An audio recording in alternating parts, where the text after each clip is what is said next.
ರಾಜ್ಯದ ಗೃಹ ಸಚಿವರ ತವರು ಜಿಲ್ಲೆಯಲ್ಲಿ ಪೊಲೀಸರ ಕರ್ತವ್ಯ ಲೋಪ ಎದ್ದು ಕಾಣಿಸುವಂತ ಘಟನೆಯೊಂದು ನಡೆದಿದೆ. ಕಲಬುರಗಿ ಜಿಲ್ಲೆಯ ಅಫಜಲಪುರ ಪೊಲೀಸ್ ಠಾಣೆಯ ಲಾಕಪ್ನಿಂದಲೇ ಪೋಕ್ಸೋ ಪ್ರಕರಣದ ಆರೋಪಿಯೊಬ್ಬ ತಡರಾತ್ರಿ ಪರಾರಿಯಾಗಿದ್ದಾನೆ.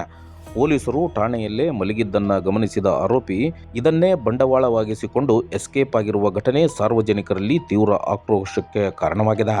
ಕಳೆದ ಒಂದು ವಾರದ ಹಿಂದೆ ಅಫಜಲಪುರ ಪೊಲೀಸ್ ಠಾಣೆಯಲ್ಲಿ ಮಂಜುನಾಥ ಎಂಬಾತನ ವಿರುದ್ಧ ಪೋಕ್ಸೋ ಕಾಯ್ದೆಯಡಿ ಪ್ರಕರಣ ದಾಖಲಾಗಿತ್ತು. ಪ್ರಕರಣ ದಾಖಲಾದ ಬೆನ್ನಲ್ಲೇ ತಲೆಮರೆಸಿಕೊಂಡಿದ್ದ ಆರೋಪಿಗಾಗಿ ಪೊಲೀಸರು ಜಾಲ ಬೀಸಿದ್ದರು. ವಿಶೇಷ ಕಾರ್ಯಾಚರಣೆ ನಡೆಸಿದ ಅಫಜಲಪುರ ಠಾಣೆ ಪೊಲೀಸರು ಮಹಾರಾಷ್ಟ್ರದ ಪುಣೆ ನಗರದಲ್ಲಿ ಅಡಗಿದ್ದ ಆರೋಪಿ ಮಂಜುನಾಥನನ್ನ ಯಶಸ್ವಿಯಾಗಿ ಬಂಧಿಸಿ ಕಲಬುರಗಿಗೆ ಕರೆತಂದಿದ್ದರು.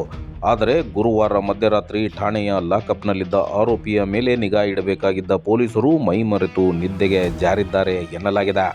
ಇದೇ ಅವಕಾಶವನ್ನು ಬಳಸಿಕೊಂಡ ಆರೋಪಿ ಪೊಲೀಸರ ಕಣ್ಣು ತಪ್ಪಿಸಿ ಲಾಕಪ್ನಿಂದ ಯಾರಿಗೂ ತಿಳಿಯದಂತೆ ಕಾಲ್ಕಿತ್ತಿದ್ದಾನೆ. ಗೃಹ ಸಚಿವರ ಸ್ವಂತ ಜಿಲ್ಲೆಯಲ್ಲಿ ಅದು ಪೋಕ್ಸೋದಂಥ ಗಂಭೀರ ಪ್ರಕರಣದ ಆರೋಪಿ ಪೊಲೀಸ್ ಠಾಣೆಯಿಂದಲೇ ಓಡಿ ಹೋಗಿರುವುದು ಇಲಾಖೆಗೆ ತೀವ್ರ ಮುಖಭಂಗ ಉಂಟುಮಾಡಿದೆ. ಪೊಲೀಸರ ಈ ಬೇಜವಾಬ್ದಾರಿತನದ ವಿರುದ್ಧ ಸಾರ್ವಜನಿಕ ವಲಯದಲ್ಲಿ ವ್ಯಾಪಕ ಟೀಕೆಗಳು ಕೇಳಿಬರುತ್ತಿವೆ. ಆರೋಪಿ ಪರಾರಿಯಾಗಿರುವ ದೃಶ್ಯಾವಳಿಗಳು ಸಿಸಿಟಿವಿಯಲ್ಲಿ ಸೆರೆಯಾಗಿವೆ.